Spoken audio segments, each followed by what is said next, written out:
사람들이 늘 평화를 원하죠.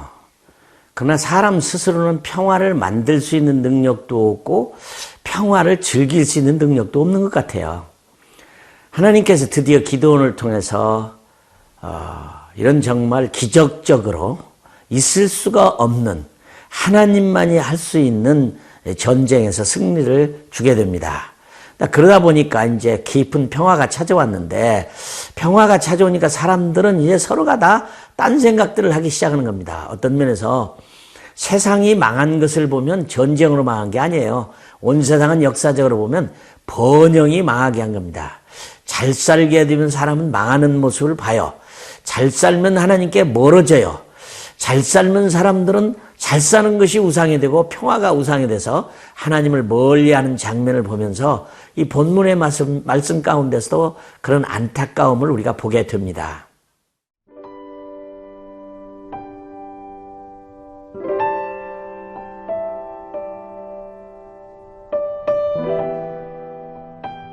사사기 8장 22절에서 35절 말씀입니다.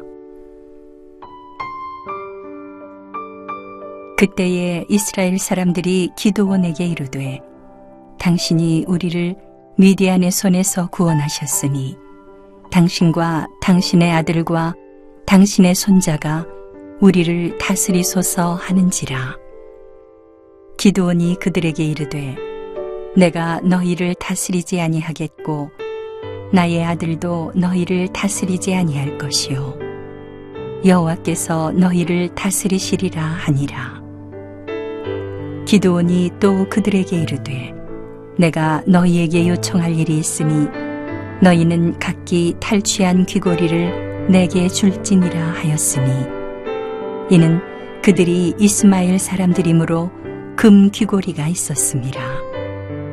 무리가 대답하되 우리가 즐거이 드리리이다 하고 겉옷을 펴고 각기 탈취한 귀고리를 그 가운데에 던지니 기드온이 요청한 금 귀고리의 무게가 금 1700세겔이요 그 외에 또 초승달 장식들과 패물과 미디안 왕들이 입었던 자색 의복과 또 그 외에 그들의 낙타목에 둘렀던 사슬이 있었더라.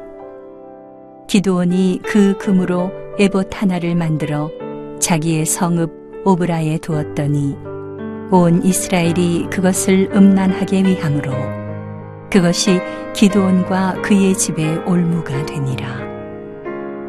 미디안이 이스라엘 자손 앞에 복종하여 다시는 그 머리를 들지 못하였으므로 기드온이 사는 40년 동안 그 땅이 평온하였더라. 요아스의 아들 여룻바알이 돌아가서 자기 집에 거주하였는데 기드온이 아내가 많으므로 그의 몸에서 낳은 아들이 70명이었고 세겜에 있는 그의 첩도 아들을 낳았으므로 그 이름을 아비멜렉이라 하였더라. 요아스의 아들 기드온이 나이가 많아 죽음에 아비에셀 사람의 오브라에 있는 그의 아버지 요아스의 묘실에 장사되었더라.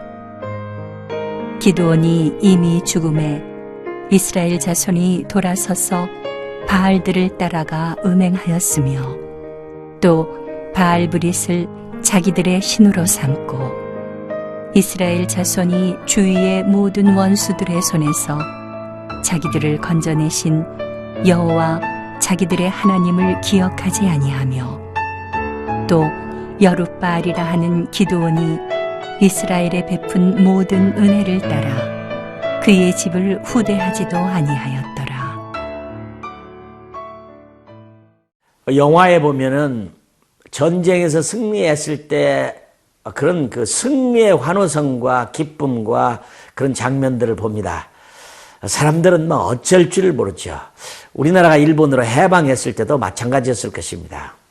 그동안 그렇게 괴로움을 당했는데 동방의 연합군들과의 그 엄청난 싸움에서 301명 지도자 기드온과 300명의 훈련되지 않은 그런 사람들, 물론 우리는 용사라고 부르죠. 대단히 목숨을 걸어놓고 싸우는데 참 놀라운 사실은 성경에 300명 중에 한 명도 죽지 않은 것처럼 나옵니다.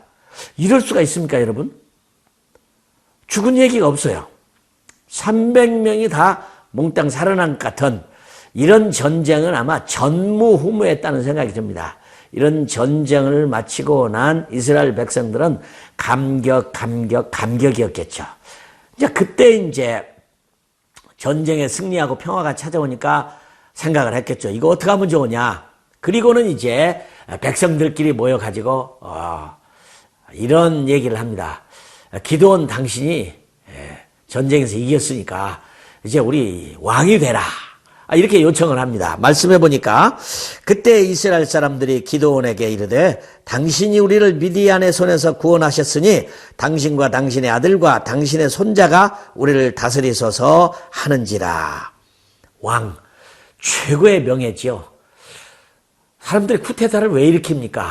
그 권력과 명예를 얻기 위해서, 힘을 얻기 위해서. 근데 놀라운 일이 벌어졌어요. 기드온이 안 하겠다는 겁니다. 아니, 왕을 안 하겠다니요? 참 놀라운 일입니다. 모두가 했을 겁니다. 그러나 기드온은 거절합니다. 인류 역사에도 보면 그런 왕의 자리나 또는 대통령의 자리나 최고의 권력의 자리를 욕심부리지 않는 멋있는 정치가들을 우리가 보게 됩니다만은 기드온은 왜 그랬을까요? 그래서 여기는 기드온은 아니다. 나는 왕을 하지 않겠다. 나도 않을 뿐만 아니라 내 자손도 아무도 왕을 하지 않을 것이다. 이렇게 선포를 합니다. 너무 감격적이에요. 이 사람이 정말 위대한 지도자인가? 정말 이 사람이 나라를 정말 억할 수 있을 만큼 국부적인 사람인가? 그러나 그 다음에 말씀을 보면 조금 의심이 갑니다. 명예보다는 기드온이 부를 택하는, 욕심을 택하는 장면을 언뜻 보게 돼서 마음이 편치를 않습니다. 이 말씀에 이렇게 되어 있습니다. 기드온이 그들에게 이르되 내가 너희를 다스리지 아니하겠고 나의 아들도 너희를 다스리지 아니할 것이며 여호와께서 너희를 다스리리라 하니라.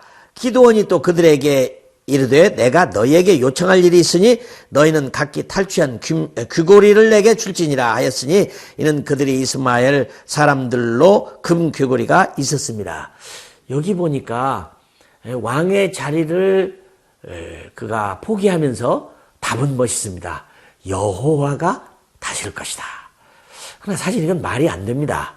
여호와가 다스리기는 하지만 여호와는 사람을 세워서 사람을 통해서 하시는 건데 일종의 이것은 변명인 것 같습니다. 그리고는 그 다음 말씀을 보니까 이 사람들이 금을 가지고 있는 사실을, 좋은 물질을 가지고 있는 사실을 간과했다는 것입니다. 그걸 바라보면서 여기서 언뜻 제게 떠오르는 것은 뭐냐? 욕심. 잘 살고 싶어하는 물질의 욕심. 이것이 은근히 그 안에 있지 않는가 하는 생각이 듭니다. 그 다음에 말씀해 보니까 무리가 대답해도 우리가 즐거이 드리리다 하고 겉옷을 펴고 각기 탈취한 귀고리를 그 가운데 던지니. 그래서 다 모았습니다. 기꺼이, 너무 감사해서 백성들은 아주 기꺼이 자기들이 탈취한 것을 다 내놓습니다. 그런데 그게 얼마나 많았는지 금 1700세겔이요. 이게 한 20kg 정도 든다고 하는가요? 엄청난 양입니다. 우리는 금가락지를 보통 한 돈중으로 얘기하는데, 그람으로 얘기하는데, 이 정도 어마어마한 것을 왜 욕심을 냈을까요?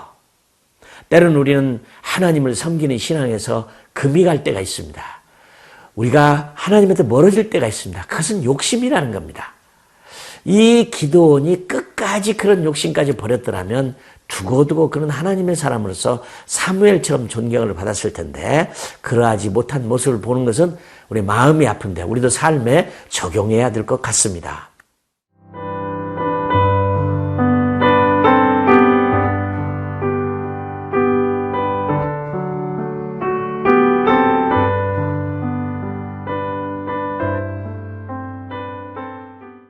이제 기드온은 사실 전쟁에서 이김으로 명예도 얻었고 그가 왕자리를 포기하지만 엄청난 재물도 얻게 됩니다. 이것이 이제 그를 망하게 만드는 하나의 그 근거가 되는데요. 참 안타깝습니다. 오늘 말씀해 보면 27절에 기드온이 그 금으로 에봇 하나를 만들어 자기의 성읍 오브라에 두었더니 온 이스라엘이 그것을 음란하게 위함으로 그것이 기드온과 그의 집에 올무가 되니라.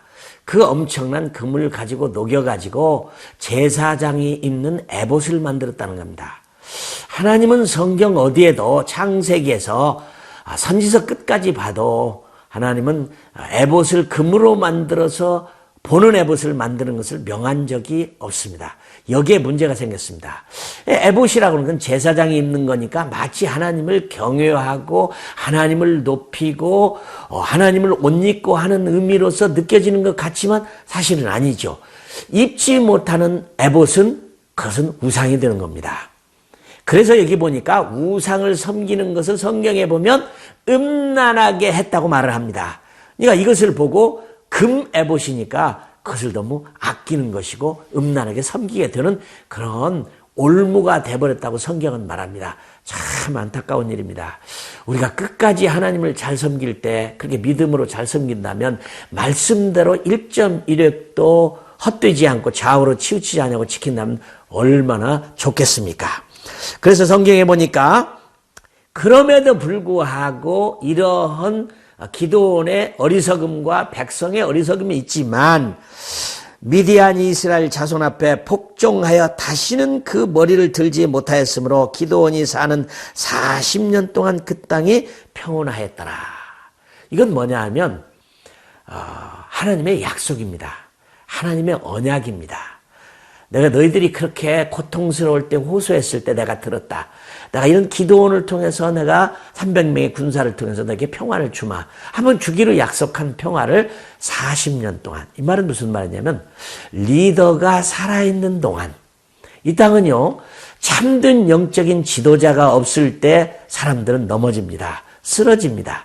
그래서 이 지도자가 죽은 다음에 일어나는 일을 이 다음부터 성경에서 우리가 보게 될 텐데 참 안타까워요. 하나님의 언약은 어떤 상황이든지 하나님은 지키시는 것입니다. 그 다음 말씀해 보니까 이 요아스의 아들 여룹바발이 돌아가서 자기 집에 거주했는데 기드온이 아내가 많음으로 이랬습니다. 돈 많죠. 명예 얻었죠. 존경받죠. 많은 것을 다 갖췄죠.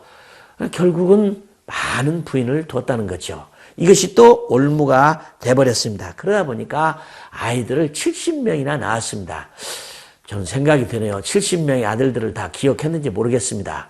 물론 제가 아프리카에서 만난 어떤 사람은 300마리의 소 한 마리만 잃어버려도 아는 장면을 보면 기억했으리라고 생각하는데 어쨌든 70명의 아들을 두었는데 네, 안타까운 일입니다. 근데 그 아들 중에 보니까 정식으로 아내라고 들여서 둔 이 아내들을 통해서 70명을 낳는데 첩을 얻었다고 그랬어요. 그래도 모자라서 첩을 얻어서 그 첩을 통해서 아들을 낳는데 이 이름이 아비멜렉이라.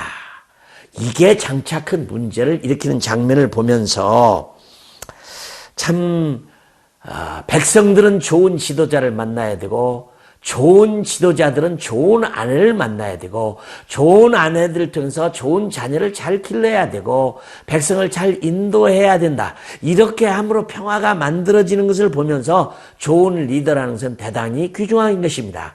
오늘날에 교회가 좋은 목회자를 만나서 잠든 신앙생활을 하고 화합을 이루고 평화를 이루는 건 큰 축복입니다. 기도하겠습니다.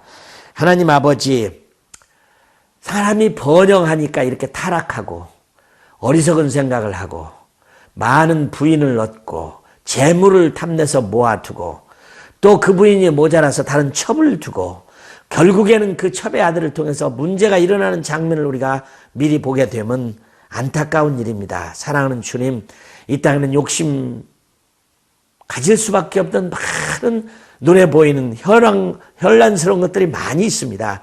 하나님 아버지, 이런 세상의 것들에게 우리가 눈이 어둡지 않게 하시고 욕심내지 않게 하시고 말씀을 따라서 주님만이 나의 삶의 전부라고 고백하고 외치는 저희들이 되기를 원합니다. 예수님의 이름으로 기도하옵나이다. 아멘.